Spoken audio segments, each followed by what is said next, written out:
A very good evening to you from wherever you're watching as it is the 4th of March 2023. Trust that you're having a very fantastic weekend. We have a lot in store for you this Saturday, but first let's take a look at the stories making headlines tonight.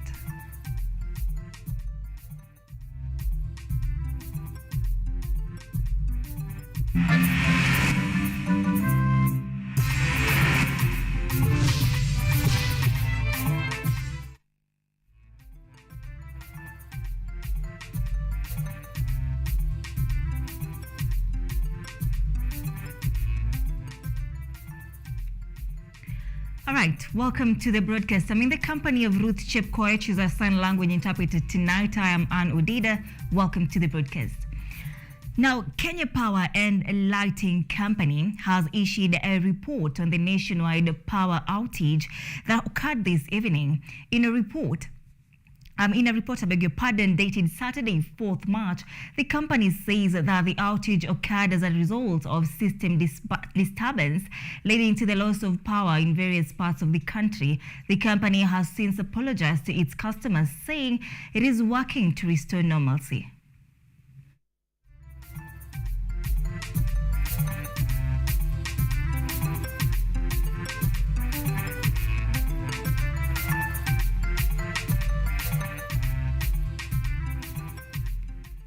All right, moving on. Deputy President Rigathi Gachagua now claims that billions of shillings were stolen from the public coffers in the period leading to power handover to President William Ruto. The DP claims that the monies were being ferried in cartons and flown in choppers to certain state officials who served in former President Uhuru Kenyatta's administration. Speaking at a hotel in Nairobi, where the second-in-command held a meeting with professionals from Tetu Nyeri County, the DP pointed that billions of shillings were being ferried in carton boxes and flown to certain state officials' homes. The said officials were the cream in retired President Uhuru Kenyatta's administration. Money was being brought in cartons at Wilson Airport and flown with choppers to people's homes.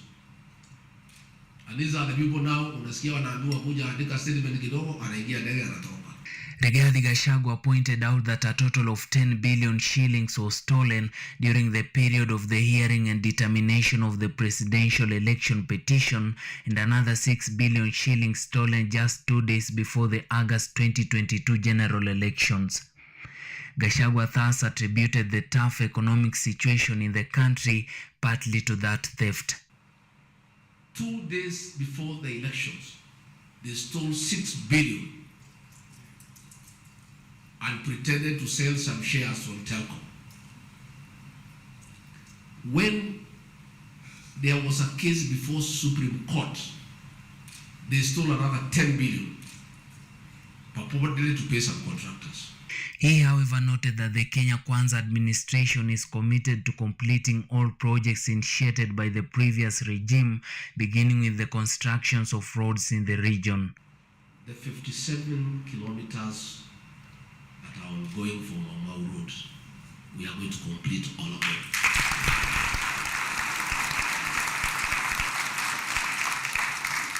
The dinner with the professionals was to serve the purpose of showcasing different investment opportunities in Tetu constituency in the fields of agribusiness and innovation. Israel Omwai, KUTV. Azimio leader Raila Odinga today attended the burial of Luo Council of Elder Chairman Ker Willis Opio Otondi in Nyahera, Kisumu County. Odinga said that there are only 4 days remaining for him to announce his next move, since the government has not yet considered demands from the opposition, as read during the Jivanji prayer rally on 22nd last month. Leaders from Western Kenya, including the former Kakamega Governor Wycliffe Oparanya and Siaya County Governor James Orengo, teamed up with their party leader Raila Odinga today in Nyahera, Kisumu County, in a burial ceremony of Willis Opio Otondi, who was the chairman of the Luo Elders. Raila, speaking in the local dialect, told his supporters he will announce his next move after 4 days, after which their 14-day grace period to the government will have elapsed. Jubilee Party Secretary General Jeremiah Kioni restated their belief of Odinga's victory in the last presidential contest with more than 8 million votes, amplifying further the calls for audit of the last election results. Hapa tuko na His Excellency Raila Amolo Odinga. Na sasa nyinyi wote mnaelewa ya kwamba yeye alipata kura milioni 8.1 million votes. Huyu mwenye alirukia dirisha wakisaidiana na Chepkati got only 5.9 million votes.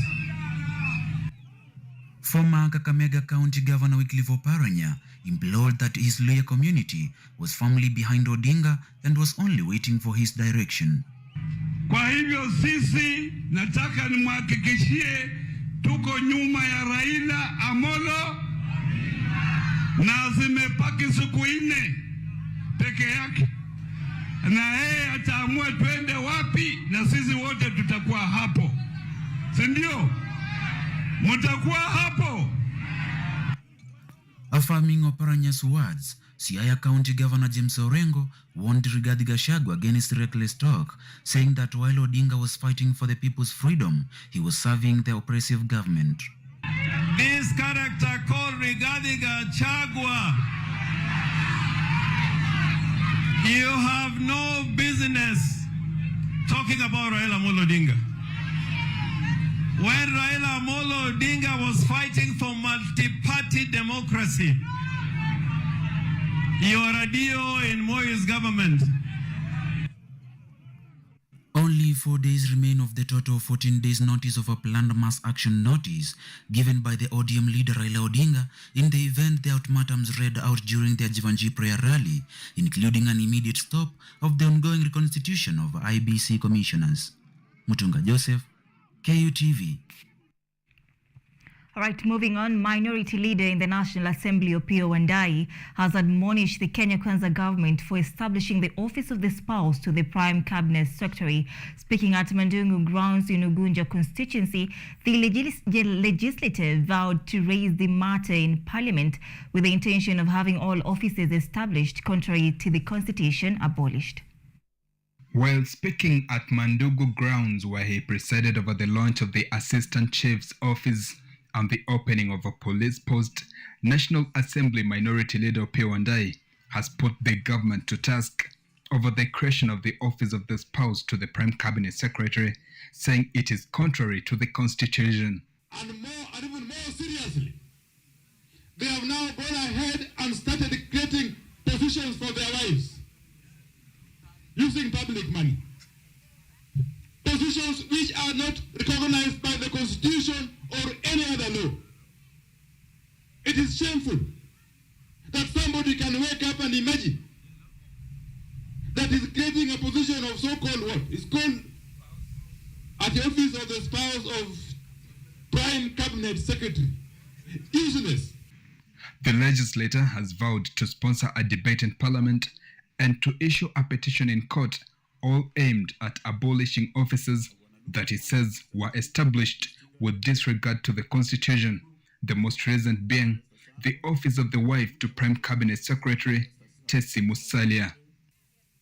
And if they go ahead, if they don't stop that practice, which is illegal and unconstitutional, I will be raising the issue in Parliament. And as I raise it in Parliament, I will be sponsoring a petition in court to declare those offices illegal and unconstitutional.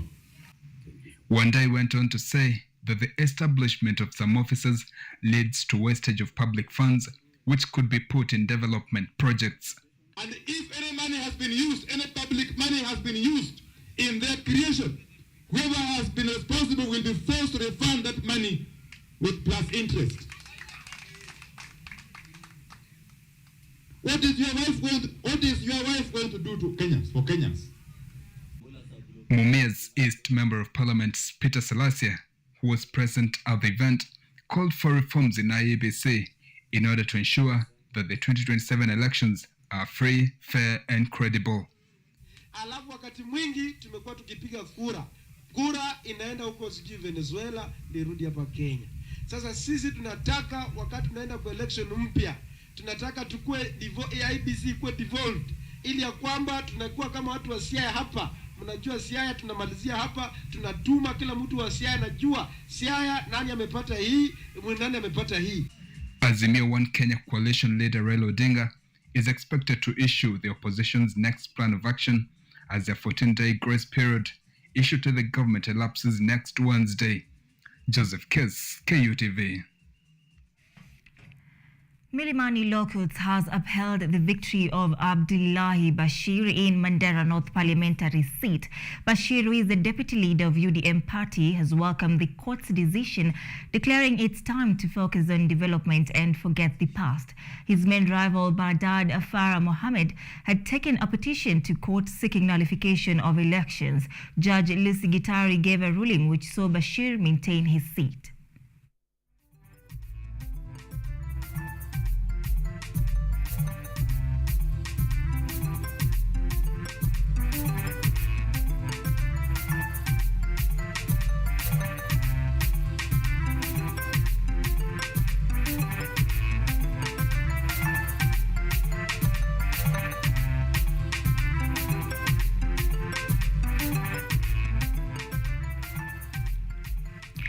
Now, a section of members of parliament from the opposition, led by the National Assembly Minority Leader, Opiyo Wandayi, are calling for the competency-based curriculum, CBC, to be suspended. The leaders who were speaking in Siaya County said the lack of clarity in implementation of the curriculum has left the pioneer class of learners with a black future.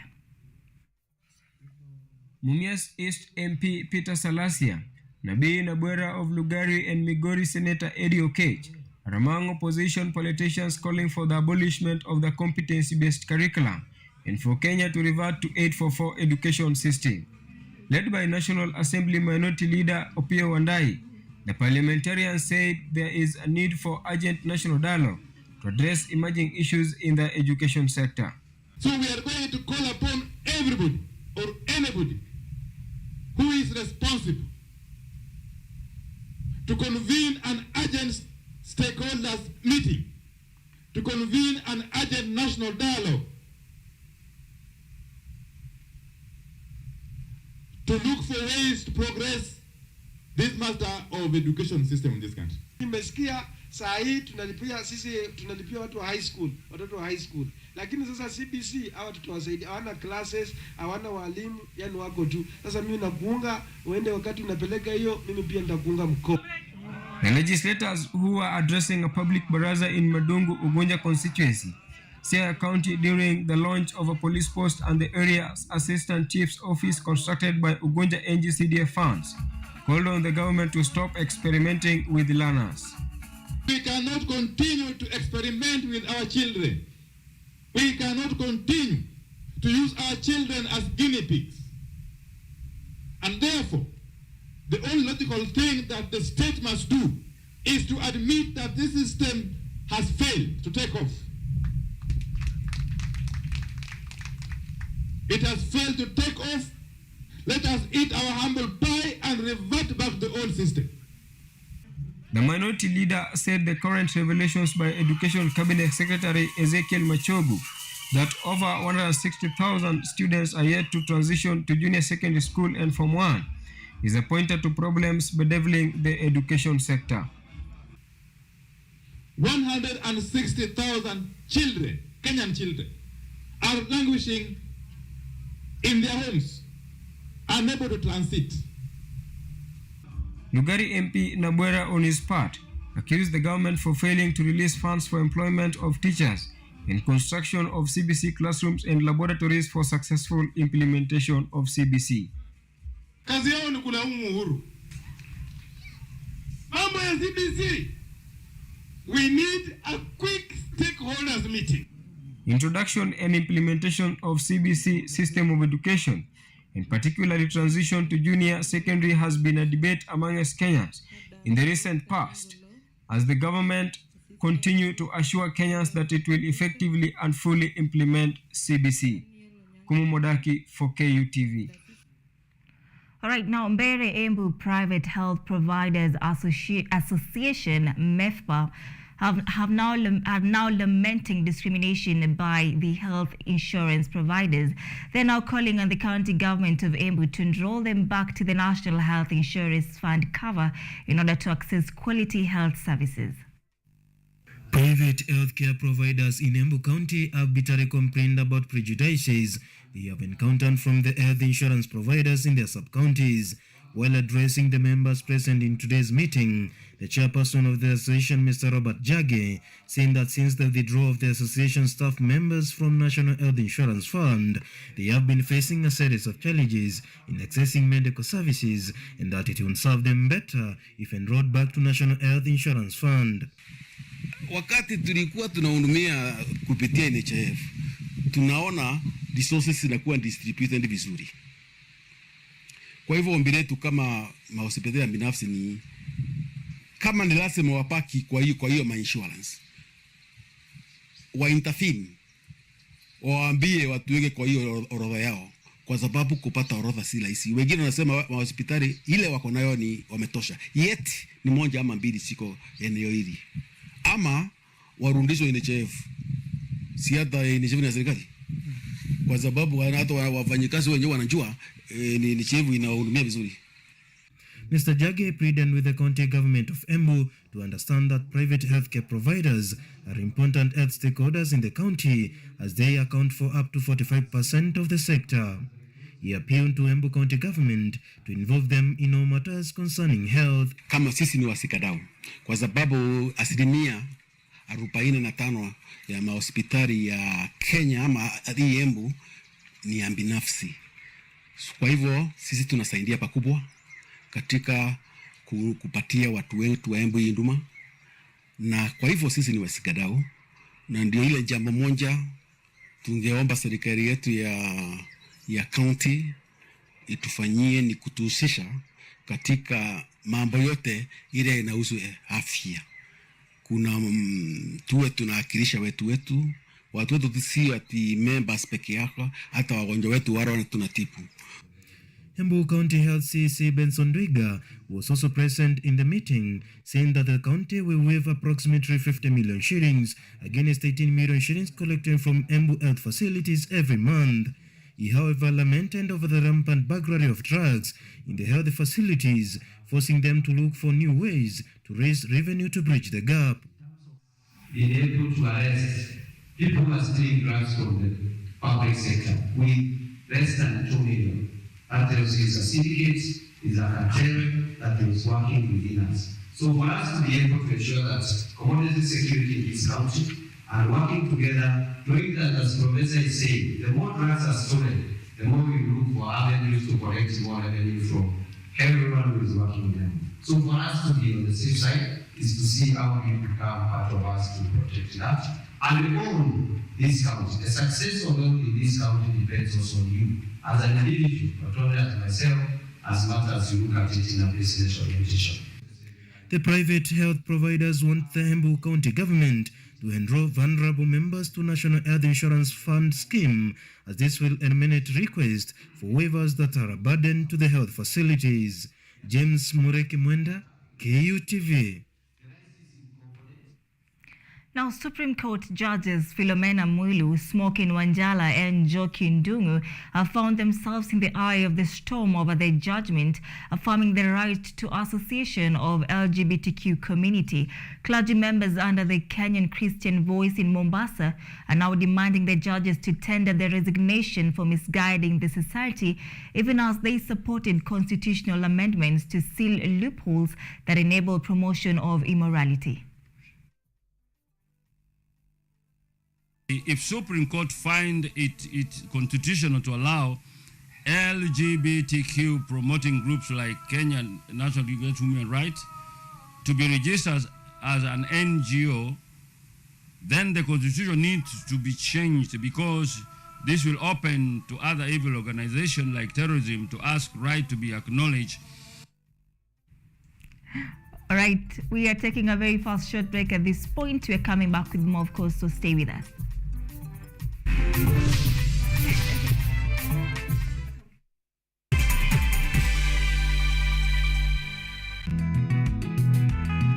Kurunzi ya kilimo kuimarisha afya na uchumi endelevu katika jamii ni msingi mkubwa wa kipindi Boresha Kilimo. Kipindi hiki kinajikita katika teknolojia ya kisasa, utafiti na ushirikishaji wa wadau wa kilimo kuonyesha shughuli mbalimbali shambani.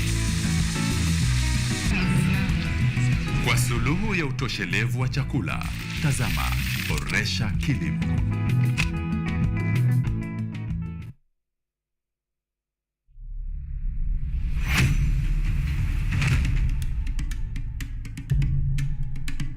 Kipindi hewani ni mitindo ya kipwani. Kama ilivyo kipindi hiki kinahusu nyimbo za taarab, chakacha, midwara, midundiko, bila kusahau mapishi. Ambao ndio uti wa mgongo wa pwani ya Afrika Mashariki. Jamani swahibu zangu mliopo maskani, hatuonani wenzangu, najua mwanitamani. Hapa KUTV, nahodha mwendesha chombo cha baharini, yani ua linalunukia na kuvutia waridi tamu.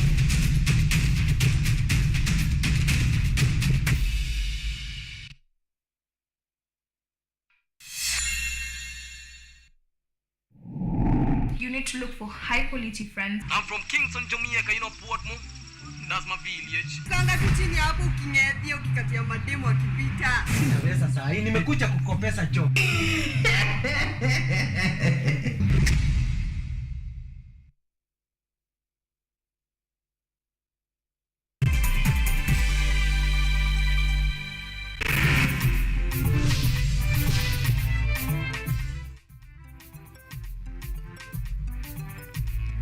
Welcome back. Thank you for staying with us. Let's continue with our coverage. Now, Murang'a County Government, in partnership with the Kenya National Museum, has launched a pilot project to digitally document indigenous traditional knowledge in a bid to preserve the county's heritage. Murang'a Deputy Governor Stephen Munania noted that the traditional medicinal knowledge will have the capacity to improve healthcare services in the county.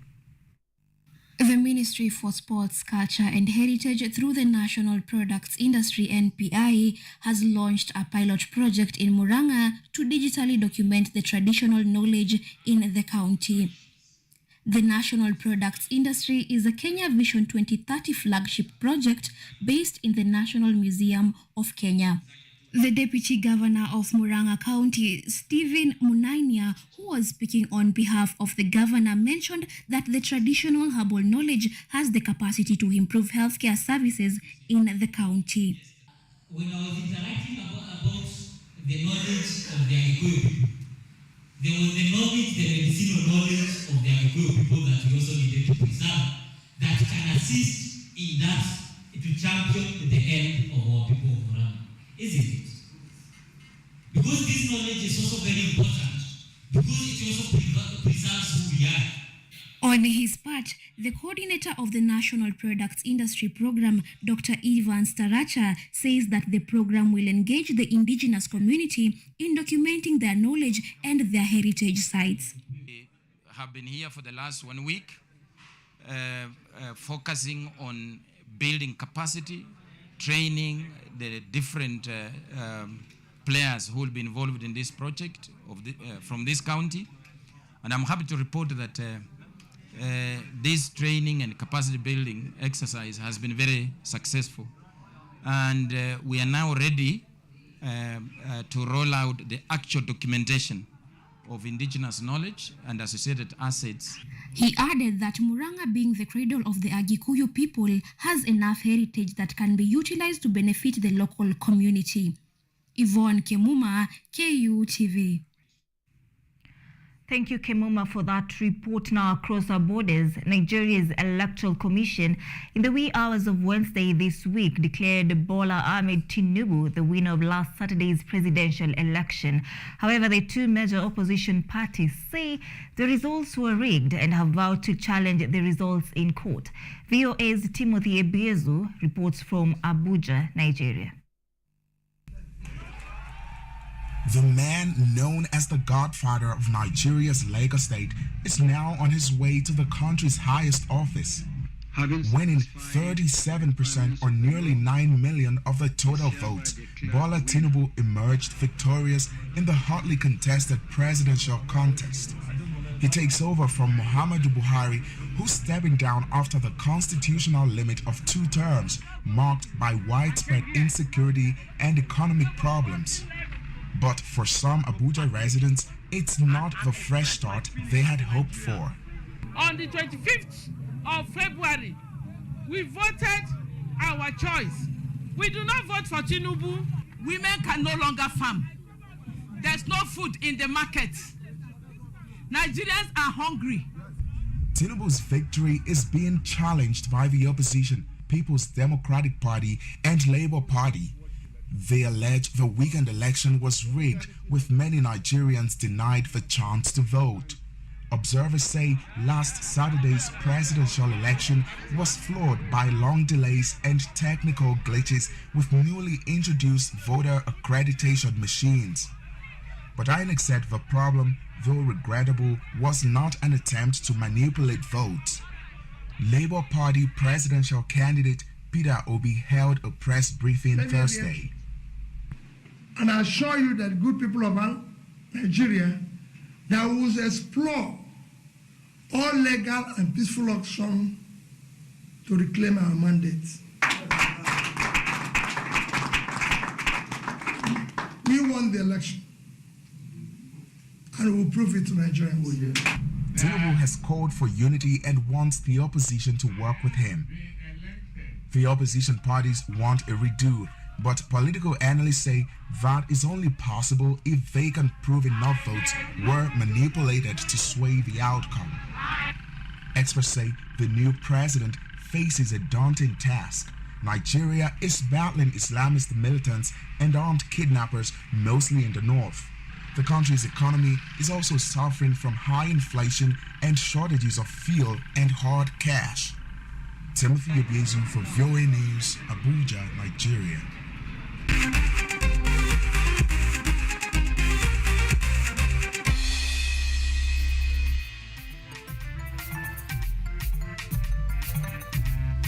All right, now in sports, Bernard Koech will lead Team Kenya for the Tokyo Marathon slated for this Sunday. Also in attendance will be Titus Kipruto, Mike Kipruto Boit, Brimin Misoi and Vincent Raimoi. Kenya will, however, face a stern task from 2021 London Marathon champion Sisay Lema of Ethiopia. Lema will be accompanied by fellow countrymen Segai Getachew, Mohamed Essa and Demetadu Abate.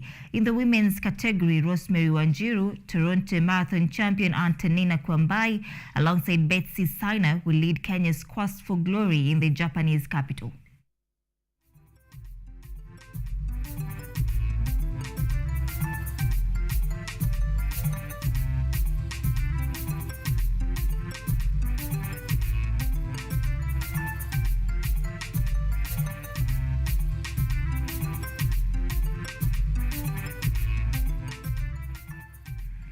Finally, Kenya Rugby Sevens Shujaa were dumped out of the Vancouver City's main cup quarterfinals after losing 26-12 to Britain in their second Group C match.